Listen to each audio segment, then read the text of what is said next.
मेरी माँ ने कभी पापा के सामने खूब साज सिंगार नहीं किया था। वो खुद को हर वक्त मैली और गंदी सी हालत में रखती थी। मगर फिर भी मेरे पापा माँ पर जान छिड़कते थे।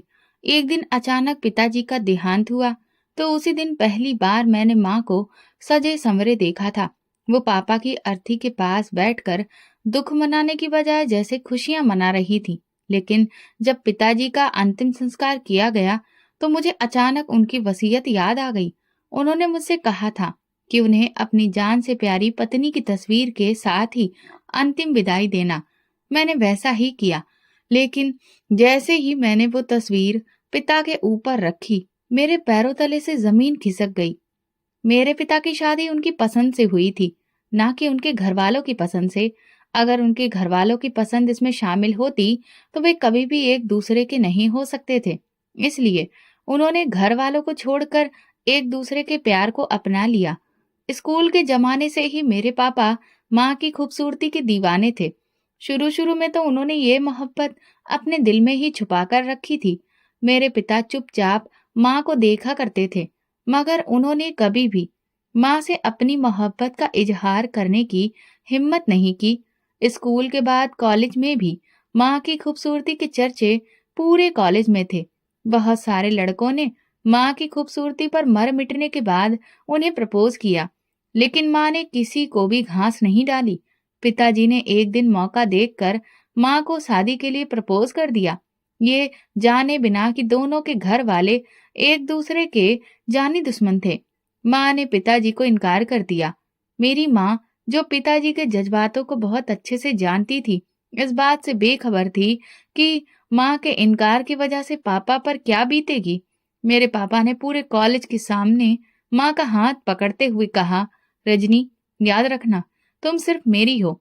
अगर तुमने मेरे अलावा किसी दूसरे के बारे में सोचा भी, तो तुम नहीं जानती मैं क्या कर बैठूंगा। माँ एक झटके से पिताजी से अपना हाथ छुड़ाते हुए खूंखार निगाहों से उनकी तरफ देखते हुए बोली, जाकर पहले अपने घर वालों को तो मना लो। पिताजी बोले, तुम मेरे घर वालों की फिक्र मत करो। मेरी खुशी के लिए वे तुम्हें, यानी अपनी दुश्मन की बेटी को भी अपना लेंगे। पूरा कॉलेज अजीब नजरों से माँ और पिताजी की तरफ देख रहा था, मगर पिताजी के सर पर तो माँ की मोहब्बत का नशा सवार था। उन्हें लोगों की फिक्र ही कहाँ थी। उन्होंने तो जैसे तैसे करके माँ को हासिल करने के लिए ठान लिया था, और इसके लिए वे अपने घर वालों को भी छोड़ने के लिए तैयार थे। रात के खाने पर पिताजी ने दादा दादी से माँ के बारे में बात की। मैं रजनी को पसंद करता हूँ और उससे शादी करना चाहता हूँ। पिताजी की ये बात सुनकर दादाजी भड़क उठे। राजेश, ये तुम क्या बकवास कर रहे हो? वो हमारे दुश्मन की बेटी है। मैं कैसे अपने दुश्मन की बेटी को अपने घर की बहू बना सकता हूँ? तुम्हारे लिए यही बेहतर है कि तुम उस लड़की का ख्याल अपने दिमाग से निकाल दो, वरना मैं तुम्हें इस घर और इस जायदाद से बेदखल कर दूंगा। फिर मुझसे शिकायत मत करना। और तुम जानते हो, मैं जो फैसला कर लेता हूँ वो अटल होता है। दादाजी टिश्यू से अपना हाथ साफ करते हुए बोले, तो पापा ने कहा, ठीक है, फिर आप अपने फैसले पर कायम रहिए। मैं भी तो आपका ही बेटा हूँ। मैं भी देखता हूँ कि मुझे उसे अपनाने से कौन रोकता है। रजनी अब मेरी मोहब्बत ही नहीं, बल्कि मेरी जिद बन चुकी है। पिताजी ने दादी से कहा, अम्मा, आप ही समझाइए इन्हें। ये ना हो कि अपने बेटे से हाथ धो बैठें। क्या आप लोग मेरी खुशी के लिए इतना भी नहीं कर सकते? मैं ये नहीं कह रहा कि आप मेरा रिश्ता लेकर अपने दुश्मन के घर जाएं। मैं तो बस ये कह रहा हूँ कि आप रजनी को अपना लें और उसे इस घर में लाने पर मेरी जिम्मेदारी है। दादाजी ने गरजदार आवाज में कहा, बस करो राजेश, मैं इससे आगे एक और शब्द भी नहीं सुनूंगा। अपने दुश्मन की बेटी को मैं इस घर में कैसे बर्दाश्त कर सकता हूँ? उसे देखकर मेरा खून खौल उठता है, और मैं इस घर में बिल्कुल भी ऐसा माहौल नहीं चाहता। इसलिए तुम्हारे लिए यही बेहतर है कि अपना फैसला बदल लो। वैसे भी तुम्हारे लिए लड़कियों की कोई कमी नहीं है। उस लड़की के अलावा तुम जिस लड़की से कहोगे, मैं तुम्हारी शादी करवा दूंगा। अगले दिन पापा कॉलेज गए और वो घर से ये इरादा करके निकले थे कि वे माँ को लेकर यहाँ से बहुत दूर चले जाएंगे, जहाँ न पिताजी के घर वाले होंगे और न माँ के। वे दोनों एक दूसरे के साथ अपनी एक नई जिंदगी शुरू करेंगे। उसी दिन पिताजी ने माँ को पूरे कॉलेज में ढूंढा। जब माँ नहीं मिली तो वे सीधा उनके घर चले गए। माँ के घर का माहौल पिताजी के घर के माहौल से बिल्कुल मिलता जुलता था। जहाँ एक तरफ दादाजी के सीने में माँ के घर वालों के खिलाफ नफरत की आग थी, तो दूसरी तरफ माँ के घर वाले भी पिताजी के घर वालों के खून के प्यासे थे। वे पिताजी को देखते ही भड़क उठे। मेरे नाना ने पिताजी का गिरेबान पकड़ते हुए बोला, तुम्हारी हिम्मत कैसे हुई मेरी बेटी पर गंदी नजर डालने की? और तुम लोगों ने ये सोच भी कैसे लिया कि मैं अपनी बेटी की शादी तुम जैसे लोगों में करूंगा? पापा ने अपना गिरेबान छुड़ाते हुए कहा, शादी तो मैं रजनी से ही करूंगा। हम एक दूसरे को पसंद करते हैं, चाहे तो आप रजनी से ही पूछ लीजिए। मगर माँ अपनी नजरें झुकाए खड़ी थी। नाना जी बोले, ये मेरी बेटी है, ये तुम जैसे इंसान को पसंद तो क्या, तुम्हारी तरफ देखना भी गवारा नहीं करेगी। पिताजी ने कहा, रजनी तुम खामोश क्यों हो? तुम अपने पिता को बताओ ना कि तुम भी मुझे पसंद करती हो और मुझसे शादी करना चाहती हो। मगर माँ चुप रही, क्योंकि वो अपने पिता से डरती थी कि कहीं गुस्से में आकर वे कुछ उल्टा सीधा ना कर बैठें। अगले दिन पापा कॉलेज में माँ का रास्ता रोक कर खड़े थे। वे बोले, रजनी आज तो मुझे तुम बता ही दो कि तुम मुझसे प्यार करती भी हो या नहीं।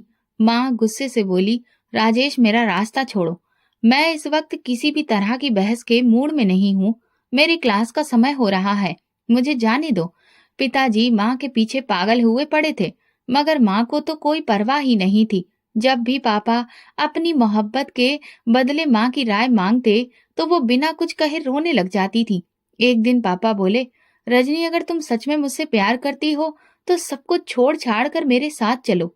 और फिर एक रात माँ और पापा खामोशी से अपने घर वालों को बिना बताए उन्हें छोड़कर एक नई जिंदगी शुरू करने के लिए वहां से बहुत दूर चले गए, जहां उनका कोई भी जानने वाला नहीं था। माँ पिताजी के घर छोड़ने के बाद नाना और दादाजी की दुश्मनी भी खत्म हो गई। उन्होंने मिलकर माँ और पिताजी को बहुत ढूंढा, मगर वे नहीं मिले। वे जिस शहर में गए वो उनके लिए बिल्कुल नया था। हर तरफ अजनबी लोग थे। अदालत जाकर उन लोगों ने कोर्ट मैरिज की और रहने के लिए घर ढूंढने लगे, क्योंकि वे इस शहर में नए थे और किसी को जानते भी नहीं थे। इसलिए किराए का घर ढूंढने में बहुत मुश्किल आई। पिताजी ने एक छोटा सा घर किराए पर लिया। वे बोले, रजनी अभी फिलहाल हमें यहीं रहना पड़ेगा, जब तक किसी अच्छी जगह पर रहने का ठीक ठाक बंदोबस्त नहीं हो जाता। मैं जानता हूँ कि इस घर में एडजस्ट करना बहुत मुश्किल होगा, लेकिन बहुत जल्दी कोई अच्छा सा घर ले लूंगा। माँ ने मुस्कुराकर सिर हिला दिया। पिताजी बोले, अच्छा तो मैं बाहर जाता हूँ, तुम दरवाजे की कुंडी लगा लो, मैं खाने के लिए कुछ लेकर आता हूँ। माँ घबराते हुए बोली, लेकिन मैं यहाँ अकेले कैसे रहूंगी? पिताजी ने कहा, कुछ देर की ही तो बात है, मैं अभी वापस आ जाऊंगा। खाने के बाद मार्केट चलेंगे, जो भी सामान लेना होगा वो ले आएंगे। अभी माँ और पिताजी की शादी के शुरू के दिन थे। पिताजी ने ध्यान दिया कि माँ कुछ उदास सी रहती हैं। कई बार उन्होंने माँ से पूछा, रजनी क्या तुम शादी से खुश नहीं हो या फिर तुम्हें अपने घर वालों की याद आती है? तो उन्होंने मुस्कुराते हुए कहा, नहीं राजेश, ऐसा कुछ भी नहीं है, मैं शादी से खुश हूँ। और रही बात घर वालों की, तो उनकी याद तो आएगी ही ना। मेरा बहुत मन करता है कि मैं जाकर अपने मम्मी पापा से मिलूं, मगर मैं ये भी जानती हूँ कि अगर मैं वहां गई तो वे मुझे जिंदा नहीं छोड़ेंगे। आखिरकार मैंने उनकी इज्जत पैरों तले रौंद दी है, ऐसी बेटी को कोई देखना भी गवारा नहीं करेगा। पिताजी माँ को तसल्ली देते हुए बोले, तुम फिक्र मत करो, देखना बहुत जल्द हम सब इकट्ठे होंगे। ये दूरियां कुछ समय के लिए ही हैं, जब सब कुछ ठीक हो जाएगा तो हम वापस चले जाएंगे। माँ ने कहा, भगवान ऐसा ही करे। जब तक पिताजी खाना लेकर लौटे तब तक माँ ने पूरे घर की सफाई कर ली। अभी माँ किचन की सफाई करने में व्यस्त थी कि दरवाजे पर दस्तक हुई। माँ डस्टिंग वाला कपड़ा वहीं छोड़कर दरवाजा खोलने गई। जैसे ही उन्होंने दरवाजा खोला, पिताजी अंदर का नजारा देखकर हैरान रह गए। पूरा घर शीशे की तरह चमक रहा था। माँ ने हर चीज को बहुत सलीके से रखा था। पिताजी बोले, अरे वाह रजनी, मैं तो तुम्हें घर संभालने के मामले में थोड़ा कच्चा समझता था, मगर तुम तो बहुत ही होशियार निकली। ऐसा लग ही नहीं रहा कि ये वही घर है। हर तरफ गंदगी थी, अब तो पूरा घर ऐसा चमक रहा है जैसे ये कभी गंदा था ही नहीं। लेकिन सिर्फ एक चीज की कमी है। माँ बोली, वो क्या? पिताजी माँ के चेहरे पर आए बालों की लटों को पीछे करते हुए बोले, अगर तुम भी नहा धोकर थोड़ा तैयार हो जाती तो क्या ही बात होती। माँ पिताजी के हाथ से खाना लेते हुए बोली, राजेश, अब मैं बहुत थक चुकी हूँ। मुझ में और हिम्मत नहीं है कि मैं कुछ और करूं, इसलिए खाना खाने के बाद मैं आराम करूंगी। वे किचन में जाकर खाना निकालने लगी तो पिताजी भी माँ के पीछे पीछे चल दिए और बोले, रजनी, तुम जाकर आराम करो। मैं खाना निकाल कर कमरे में लेकर आता हूँ। इसके बाद तुम आराम कर लेना। मुझे भी बाहर किसी जरूरी काम से जाना है और अब तुम्हें किसी भी काम को हाथ लगाने की जरूरत नहीं है। मैं शाम को आते हुए खाने के लिए कुछ लेकर आऊंगा, या फिर अगर तुम्हारा मूड हो तो फिर कहीं बाहर चलेंगे। देखो, तुम बहुत थक गई हो, थकान तुम्हारे चेहरे से साफ झलक रही है। पिताजी माँ को कंधे से पकड़ते हुए बोले, तुम कमरे में जाओ, मैं अभी खाना लेकर आता हूँ। पिताजी माँ पर जान छिड़कते थे, लेकिन ना जाने माँ को क्या परेशानी थी कि पिताजी के इतना खुश रखने के बावजूद भी वो खुश नजर नहीं आती थी। पिताजी ने अपने बैंक अकाउंट से सारे पैसे निकाले और उनसे एक छोटा सा कारोबार शुरू किया। साथ ही साथ उन्होंने उस छोटे से घर से निकलकर एक बड़ा और साफ सुथरा घर किराए पर लिया। माँ प्रेग्नेंट थी। उनका कहना था कि राजेश, मुझे यहाँ से कहीं ले चलो। इस छोटे से घर में मेरा दम घुटता है, मैं खुलकर सांस नहीं ले पाती। पिताजी जो माँ के मुंह से निकली हर बात पूरी करते थे, वो ये बात कैसे टाल सकते थे? और वो भी तब जब माँ उन्हें बाप बनने की खुशी दे रही थी। जब पिताजी को ये खबर मिली कि माँ उम्मीद से है, तो उन्होंने पूरे मोहल्ले में मिठाई बांटी। उनकी खुशी का कोई ठिकाना नहीं था। वे माँ का हाथ पकड़कर बोले, रजनी, तुम्हें पता है आज मैं कितना खुश हूँ।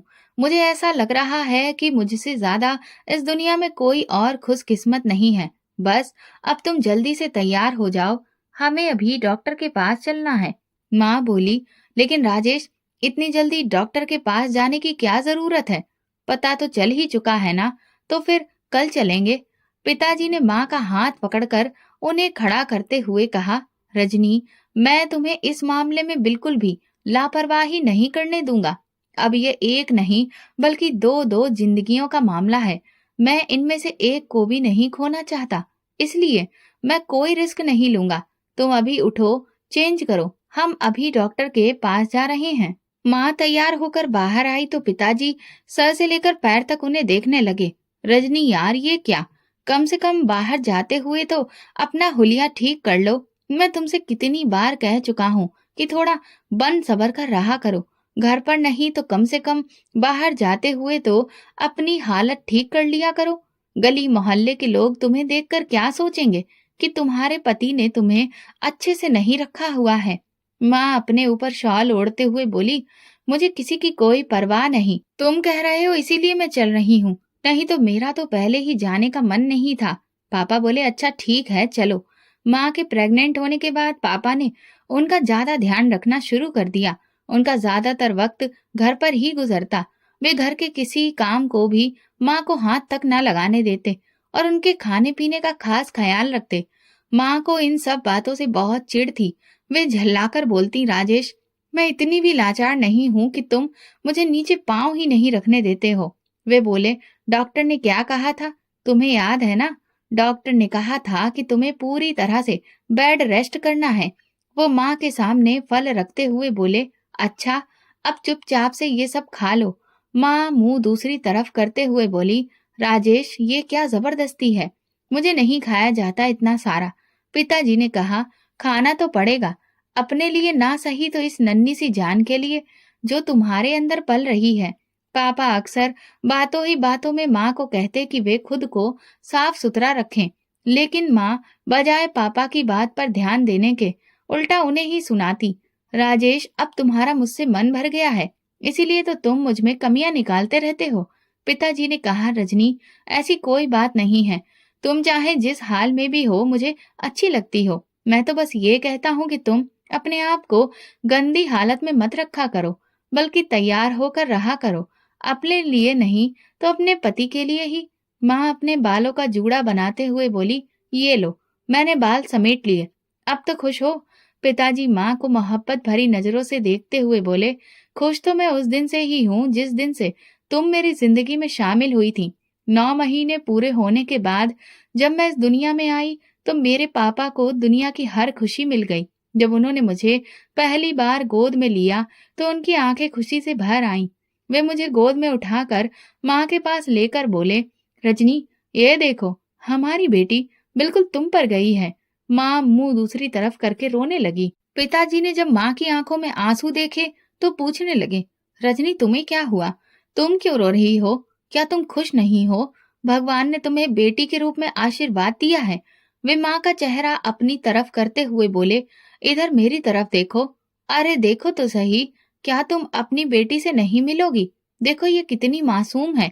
मेरी किलकारियां पूरे घर में गूंजने लगीं। मैं पापा की आंखों का तारा थी।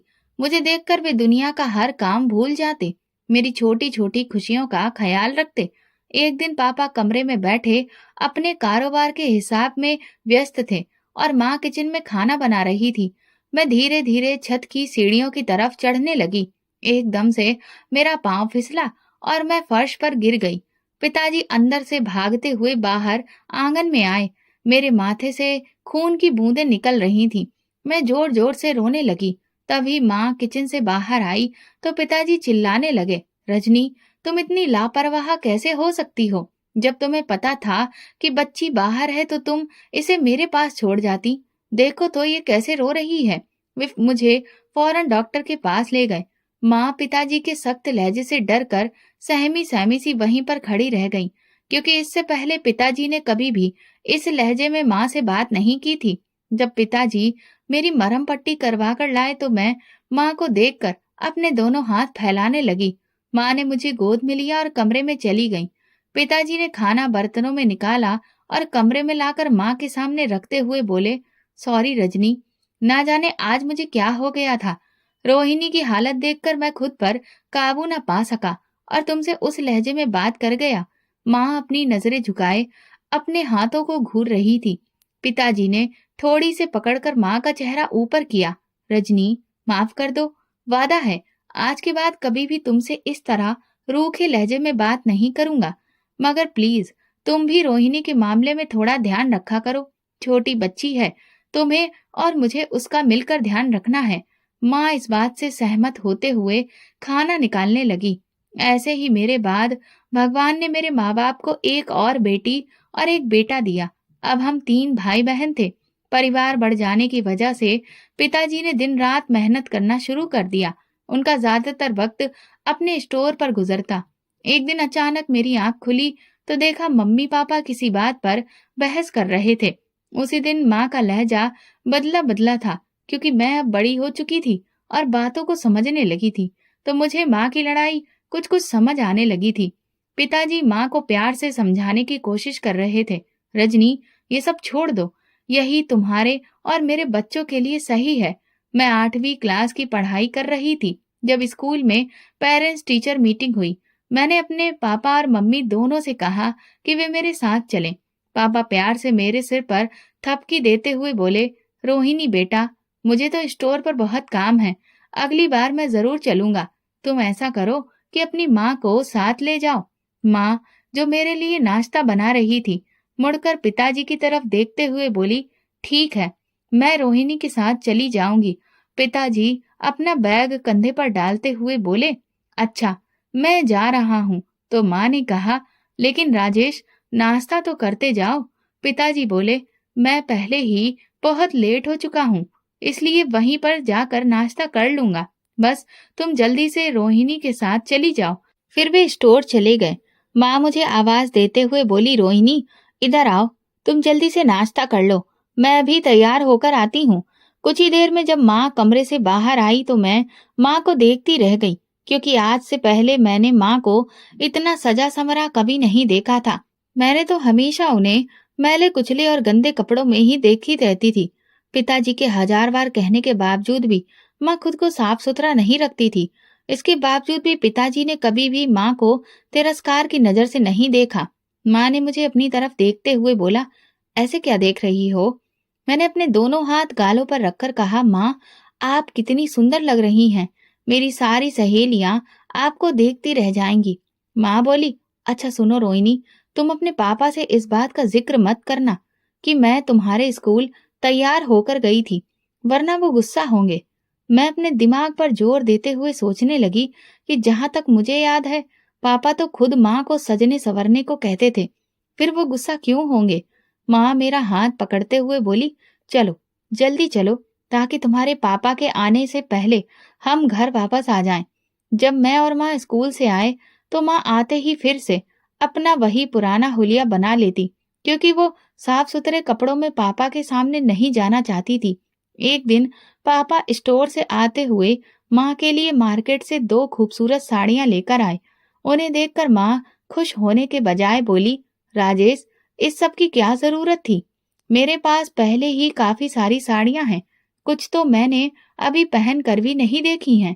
पापा माँ का हाथ पकड़कर उन्हें अपने पास बिठाकर बोले, रजनी, मैं चाहता हूँ कि तुम हर रोज नई साड़ी पहनो, खुद को खूब सजाओ संवारो। मैं स्टोर से थक कर आता हूँ, मगर जब तुम्हारा ऐसा हाल देखता हूँ तो मुझे अच्छा नहीं लगता। अभी ये कपड़े लेकर आया हूँ, इनमें से कुछ अच्छा सा पहनकर तैयार हो जाओ। हम सब लोग बाहर खाना खाने जाएंगे। बाहर जाने का नाम सुनकर हम तीनों भाई बहन खुश हो गए, क्योंकि पापा के पास इतना वक्त कहाँ होता था कि वो हमें बाहर घुमाने ले जाएं, और माँ को घर के कामों से फुर्सत नहीं मिलती थी। माँ उन दोनों साड़ियों को एक तरफ रखते हुए बोली, राजेश, तुम बच्चों को ले जाओ, मेरा मन नहीं कर रहा। पिताजी ने कहा, रजनी, तुम्हें हो क्या गया है? हर बात पर इनकार करती हो। माँ झल्लाकर बोली, राजेश प्लीज, मुझे परेशान मत करो। सारा दिन मैं काम में लगी रहती हूँ। इस वक्त थकावट के मारे मेरा शरीर चूर चूर है। तुम्हें जाना है तो जाओ, मैं आराम करने जा रही हूँ। माँ अपने कमरे में चली गई। चलो बच्चों, तुम लोग भी जाकर सो जाओ, फिर कभी चलेंगे। मैंने कहा, पापा, हमें आज ही जाना है, हमें आइसक्रीम खानी है। माँ नहीं जा रही है तो ना जाए, लेकिन आप हमें लेकर चलो। पापा बोले, रोहिणी, जिद नहीं करते, तुम्हारी माँ की तबीयत ठीक नहीं है। अगर उनकी तबीयत सही होती तो हम सब मिलकर जाते। अच्छी बच्ची बनो, जिद मत करो और जाकर सो जाओ। हम तीनों भाई बहन मुंह फुलाए हुए अपने कमरे में चले गए, क्योंकि पापा ने वादा किया था कि वो आने वाले कुछ दिनों में हमें बाहर घुमाने ले जाएंगे। लेकिन इसके बाद पापा स्टोर पर जाते और हमारे सोने के बाद ही घर लौटते। पापा के साथ साथ हमारी जिंदगी भी बहुत व्यस्त हो चुकी थी। घर से स्कूल, स्कूल से ट्यूशन, सारा दिन ऐसे ही गुजर जाता। रविवार वाले दिन पापा दोपहर को घर आए तो उनकी तबीयत कुछ ठीक नहीं लग रही थी। आते ही वो बोले, रजनी, मुझे चाय बना दो, मेरे सिर में बहुत दर्द है। ऐसा लग रहा है जैसे दर्द के मारे दिमाग की नसें फट जाएंगी। माँ बोली, आप कमरे में चलो, मैं बस चाय बनाकर लाती हूँ। चाय पीने के बाद भी पिताजी के सिर का दर्द बढ़ता ही गया, और इतना बढ़ गया कि बर्दाश्त से बाहर हो गया। वो दोनों हाथों से अपना सिर दबाते हुए बोले, रजनी, मुझे अस्पताल ले चलो, वरना मेरा सिर दर्द से फट जाएगा। माँ ने जल्दी से अलमारी से एक बड़ी सी शॉल निकाली और अपने ऊपर डालते हुए बोली, रोहिणी, तुम अपने भाई बहनों का ध्यान रखना और अंदर से दरवाजा बंद कर लो। जब तक हम ना आए, दरवाजा मत खोलना। पापा को ऐसी हालत में देखकर मैं रोने लगी और रोते हुए बोली, माँ, आप पापा को लेकर जल्दी आ जाना। वहां पहुंचते ही अस्पताल वालों ने पापा के कुछ टेस्ट किए। डॉक्टर ने दवा दी, लेकिन खाने के बाद भी पापा को कुछ फर्क ही नहीं पड़ा। डॉक्टर ने माँ से कहा कि हमें आपके पति के अब कुछ और टेस्ट भी करने हैं। माँ ने कहा, डॉक्टर साहब, हम अभी टेस्ट करवा लेते हैं। फिर वो पापा को लेबोरेटरी ले गए, लेकिन वहां पहुंचकर माँ पता नहीं कहाँ चली गई। पापा काफी देर वहां बैठे रहे और माँ के वापस आने का इंतजार करते रहे। काफी देर बाद जब माँ वापस लेबोरेटरी रूम में आई तो पापा की जान में जान आई। पापा अपनी तकलीफ भूलकर बोले, रजनी, क्या हुआ? तुम इतनी तेज हाँफ क्यों रही हो? माँ अपना चेहरा साफ करते हुए बोली, कुछ नहीं, वहां चाय पीने गई थी, लोगों की भीड़ थी, बहुत मुश्किल से मैं वहां से निकल पाई। तुम बताओ, डॉक्टर ने ब्लड सैंपल लिया कि नहीं? पापा बोले, बस अभी कुछ ही देर में टेस्ट की रिपोर्ट्स मिल जाएंगी, उसके बाद घर चलेंगे। बच्चे इंतजार कर रहे होंगे। मुझे लगता है कि मेरा सिर अब पहले से बेहतर है। पापा को तो ये बहुत मामूली सा लग रहा था, लेकिन टेस्ट की रिपोर्ट आने के बाद जो सामने आया उसने माँ और पापा को हिलाकर रख दिया। डॉक्टर ने जो बताया उसे वे लोग स्वीकार नहीं कर पा रहे थे। डॉक्टर बोले, राजेश जी, आपको बहुत सब्र और हिम्मत से काम लेना होगा। ऐसा बिल्कुल नहीं है कि इस बीमारी का कोई इलाज नहीं है। ये बीमारी ठीक हो सकती है। क्या आप मुझे बता सकते हैं कि इससे पहले भी आपके सिर में दर्द रहता था या नहीं? पिताजी बोले, जी हाँ डॉक्टर साहब, इससे पहले भी कई बार ऐसा दर्द हुआ है, लेकिन काफी तेज होने के बाद ये बंद भी हो जाता था। तो मैंने सोचा कि शायद काम का बहुत ज्यादा बोझ होने की वजह से मेरे साथ ऐसा हो रहा है। डॉक्टर बोले, अगर आपने सही वक्त पर चेकअप कराया होता तो आज नौबत यहाँ तक नहीं आती। आपका ब्रेन ट्यूमर आखिरी स्टेज में है, लेकिन फिर भी हम अपनी पूरी कोशिश करेंगे।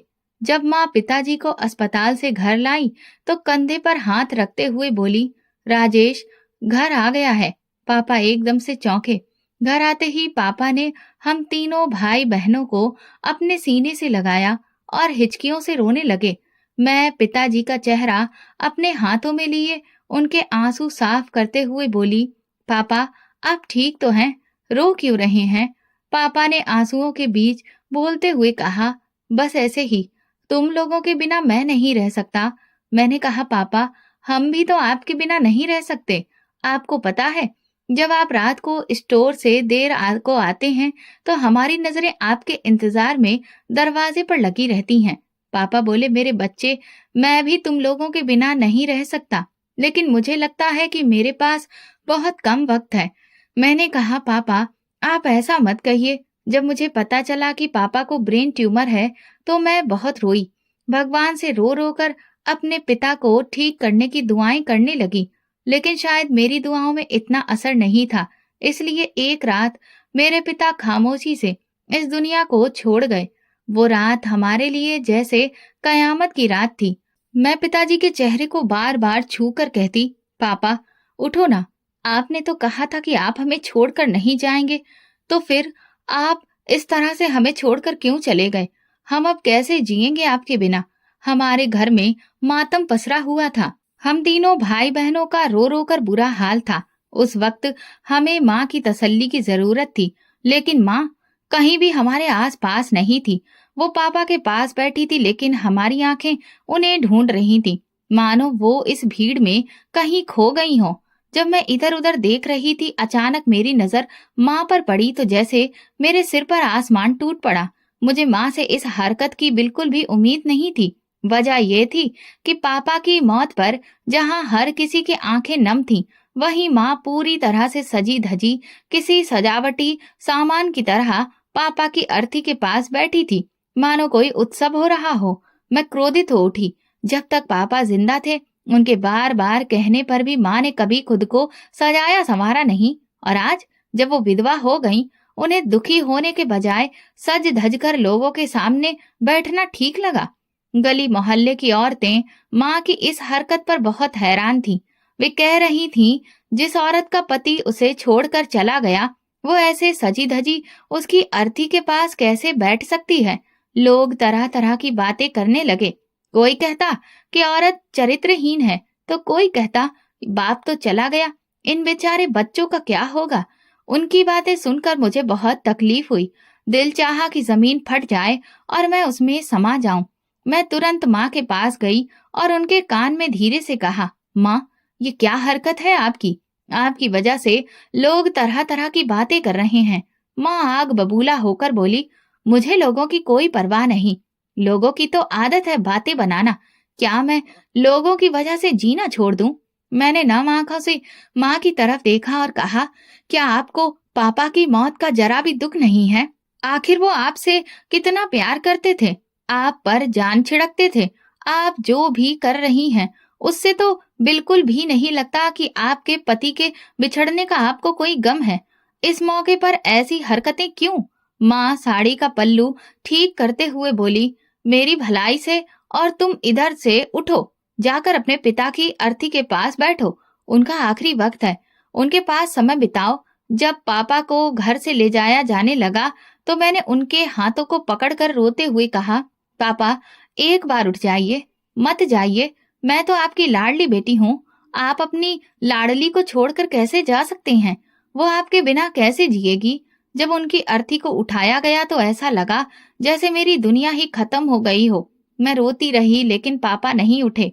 मुझे याद आने लगा कि पापा तो कभी मेरी आंखों में आंसू भी नहीं देख सकते थे, और आज उनकी बेटी उनकी जुदाई में हजारों आंसू बहा चुकी थी। माँ ने मुझे अपने पास लगाते हुए कहा, रोहिणी, हिम्मत रखो, जाने वाले को कौन रोक सकता है। मगर मेरे आंसू रुक ही नहीं रहे थे।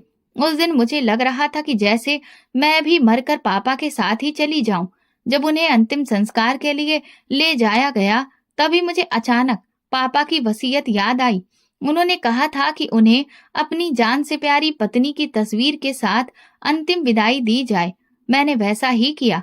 मैंने चुपके से बहुत गोपनीय तरीके से माँ की तस्वीर अपने भाई को दी और कहा कि किसी भी तरह इसे छिपाकर पिताजी की अर्थी पर रख देना, क्योंकि मैं सच्चाई जानना चाहती थी। आखिर पापा की इस बात का क्या मतलब था? माँ की तस्वीर को अपने साथ वो क्यों ले जाना चाहते थे? मुझे पता था कि पापा माँ को बहुत चाहते थे। माँ अब भी वैसे ही तैयार होकर बैठी थी और लोग हैरान थे। मुझे कुछ होश नहीं था कि कौन आ रहा है, कौन जा रहा है। जब इतना बड़ा घाव लगता है तो इंसान दुनिया से बेगाना हो जाता है। मेरे कानों में पापा की आवाज गूंज रही थी। ऐसा लग रहा था जैसे वे घर के किसी कोने से आकर मुझे अपनी छाती से लगा लेंगे। मैं उदास आंखों से चारों ओर देख रही थी, शायद कहीं से पापा आ जाएं, मगर मैं नादान थी। जानती थी कि पापा वहां चले गए हैं जहां से कोई लौट कर नहीं आता। मैं भी रो रही थी। तभी माँ मेरे पास आकर बोली, बस करो रोहिणी, और कितना रोगी? तुम्हारे रोने से पापा वापस थोड़ी ना आ जाएंगे। ये आंसू बहाकर तुम उन्हें और खुद को ही तकलीफ दे रही हो। मैं बोली, क्या करूं? एक पल के लिए भी पापा का चेहरा मेरी आंखों से ओझल नहीं होता। वो मेरे पापा थे, इतनी जल्दी उन्हें कैसे भूल जाऊं? ठीक है, माँ बोली, भूले भूल न सको, लेकिन ये जख्म धीरे धीरे भर जाएंगे। मैंने माँ की ओर देखा और कहा, आप अपना ये रूप बदल लीजिए। ये सब देखकर मुझे बहुत दुख हो रहा है। पापा के होते हुए आपने ये सब कभी नहीं किया, और आज ही आपको ये सब करना था। अब मैं लोगों की बातें बर्दाश्त नहीं कर सकती। मैंने कहा। माँ बोली, आखिर तुम्हें दिक्कत क्या है लोगों से? तुम मेरे रूप से इतनी तकलीफ क्यों ले रही हो? लोगों को जो सोचना है सोचने दो। क्या वे कुछ कह देंगे तो मैं तैयार होना छोड़ दूंगी? मैंने कहा, माँ, अफसोस है मुझे कि पापा के जिंदा होते हुए आपने उनकी इच्छा कभी पूरी नहीं की। हमेशा गंदे कपड़ों में रहती थी। अब न जाने आप क्या साबित करना चाहती हैं। माँ उंगली उठाते हुए बोली, रोहिणी, तुम ज्यादा बदतमीज होती जा रही हो। ये सब तुम्हारे पापा के लाड़ प्यार का ही नतीजा है, जो तुम इस तरह से सर पर चढ़कर बोल रही हो। मैं खामोशी से माँ की बातें सुनती रही, क्योंकि अब मेरे नखरे उठाने वाला कोई नहीं था। मैं कमरे में बैठी थी और शाम होने का इंतजार कर रही थी, क्योंकि पापा ने कहा था कि मेरी पत्नी की तस्वीर मेरे साथ जलाई जाए और फिर शाम के वक्त चमत्कार देखना। मैंने वैसा ही किया। जैसे ही शाम हुई और दिया जलाया गया, तभी मेरे पैरों तले से जमीन खिसक गई। सारे मेहमान गली मोहल्ले वाले जा चुके थे, मगर जो कुछ मेरे सामने था उसे मैं बयान नहीं कर सकती थी। मैं सोचने लगी, क्या पापा सब कुछ पहले से ही जानते थे? अगर जानते थे तो उन्होंने कभी किसी को कुछ बताया क्यों नहीं? कम से कम मुझे तो बता सकते थे। मुझे ही क्यों नहीं बताया? माँ को तो रोक सकते थे, आखिर वो उनकी पत्नी थी। माँ को देखकर मैं गुस्से से लाल पीली हो रही थी, लेकिन माँ अपनी ही दुनिया में खोई थी। उन्हें मेरे आने की खबर तक नहीं हुई। मैंने कहा, माँ, क्या हो रहा है? आप यहाँ क्या कर रही हैं? आपको तो इस वक्त हमारे साथ होना चाहिए। हमें आपकी इस वक्त सबसे ज्यादा जरूरत है। मुझे देखकर माँ का रंग उड़ गया। वो एकदम बौखला कर बोली, रोहिणी, तुम यहाँ पर क्या कर रही हो? जाओ, जाकर आराम करो, मैं अभी आती हूँ। मैं सब कुछ अपनी आंखों से देखने के बाद चुपचाप वहां से आ गई और तब मुझे समझ आया कि पापा किस चमत्कार की बात कर रहे थे। ये हादसा न जाने कब उनकी जिंदगी में हो चुका था।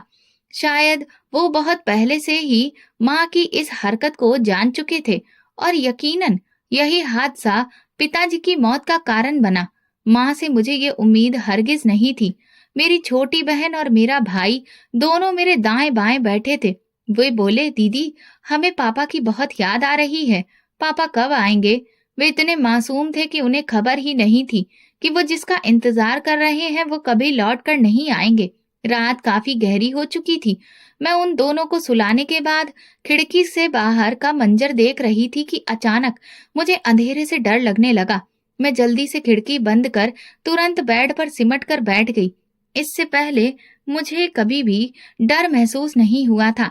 शायद इसलिए क्योंकि मैं जानती थी कि मेरे पापा हैं जो हर खतरे से मुकाबला करके मुझे बचा लेंगे। इतने में दरवाजे पर दस्तक हुई तो मैं डर के मारे थर-थर कांपने लगी। दूसरी बार दस्तक देने पर मैंने धीरे धीरे कदम बढ़ाकर दरवाजा खोला तो सामने माँ खड़ी थी। मैं एकदम माँ के सीने से जा लगी। माँ, मुझे बहुत डर लग रहा है। मुझे खुद से अलग करते हुए माँ बोली, रोहिणी क्या हुआ है?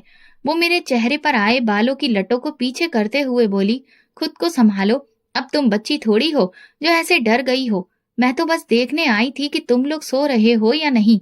माँ जबरदस्ती मुस्कुराते हुए बोली, मुझे नींद आ रही है, ऐसा करो कि तुम भी सो जाओ, मैं सोने जा रही हूँ। मैंने कहा, माँ आज आप यहीं हमारे पास सो जाइए। माँ गुस्से से बोली, तुम कौन सी अकेली हो, वे दोनों भी तुम्हारे साथ हैं। दरवाजा बंद करो और आराम से सो जाओ। अगली सुबह मैं उठी तो घर में हर चीज मौजूद थी। सब कुछ वैसा ही था, बस अगर कोई नहीं था तो वो मेरे पापा थे। पिताजी के बिना घर सूना सूना लग रहा था। मुझे पापा की कमी शिद्दत से महसूस हो रही थी।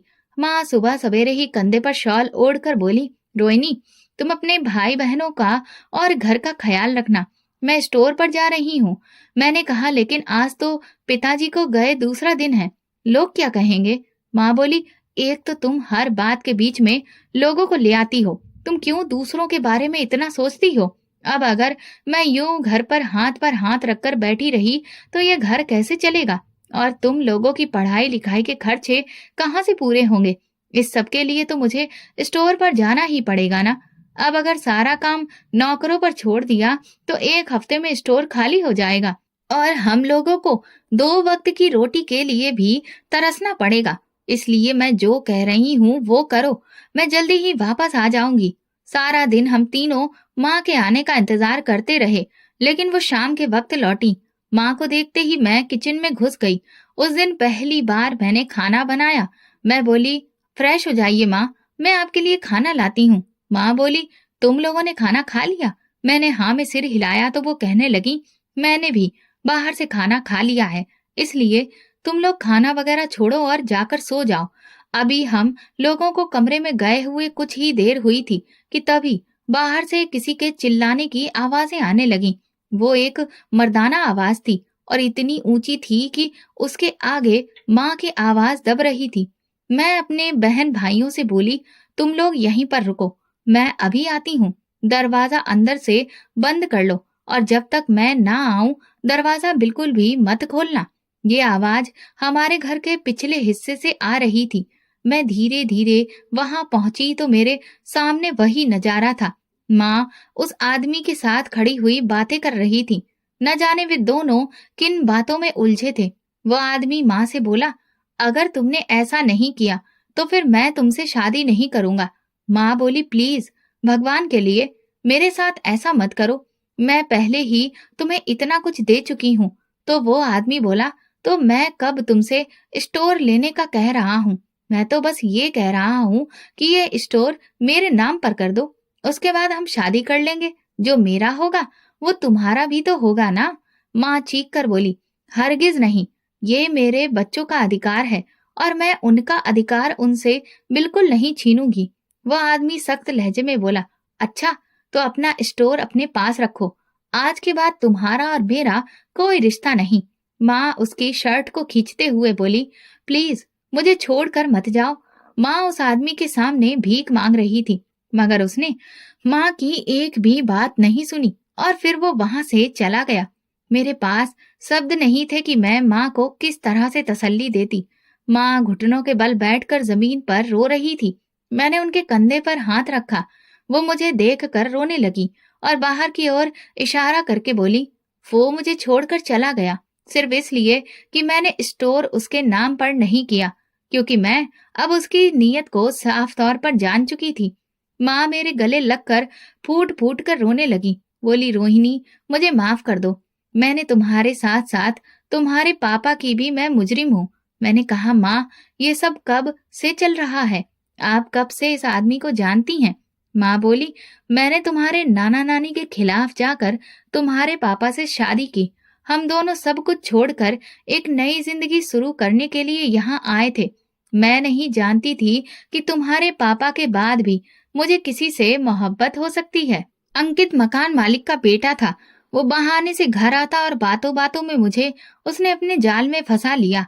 हर हफ्ते वो कोई ना कोई बहाना करके मुझसे भारी रकम लेता। तुम्हारे पैदा होने के बाद से मुझे तुम्हारे पापा में कोई दिलचस्पी नहीं रही। मैं खुद को गंदा और बिखरा हुआ रखती थी ताकि तुम्हारे पापा मेरे पास ना आए, उन्हें मुझसे घिन हो।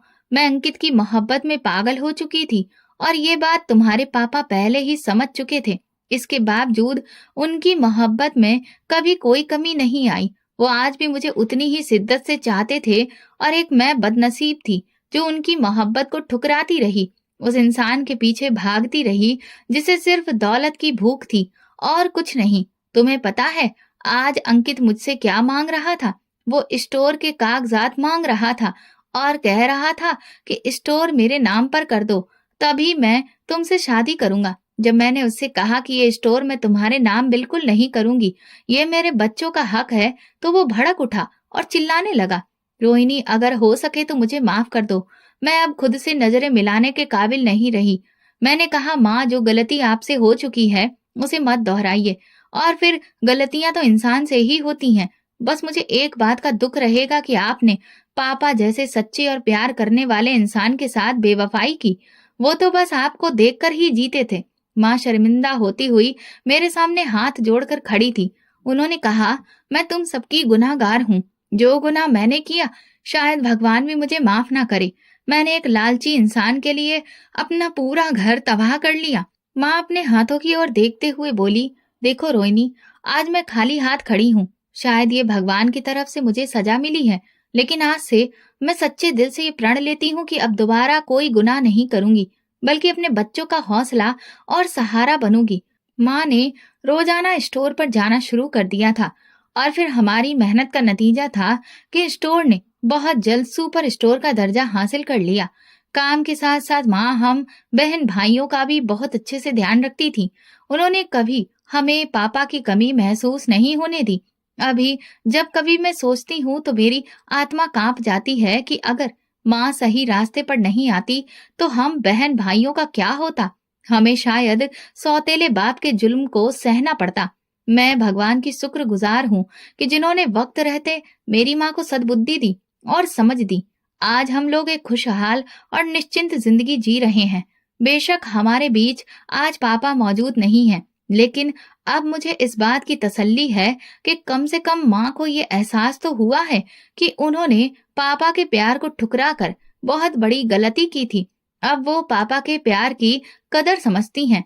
शायद यही सब देखकर मेरे पापा की आत्मा को शांति मिल गई हो। दोस्तों, अगर आपको हमारी कहानी पसंद आई हो तो कमेंट करके जरूर बताएं। वीडियो को लाइक करें और ज्यादा से ज्यादा शेयर करें। अगर आप चैनल पर नए हैं तो सब्सक्राइब जरूर करें और नोटिफिकेशन बेल को दबा दें ताकि अगली अपडेट सबसे पहले आपको मिले। धन्यवाद।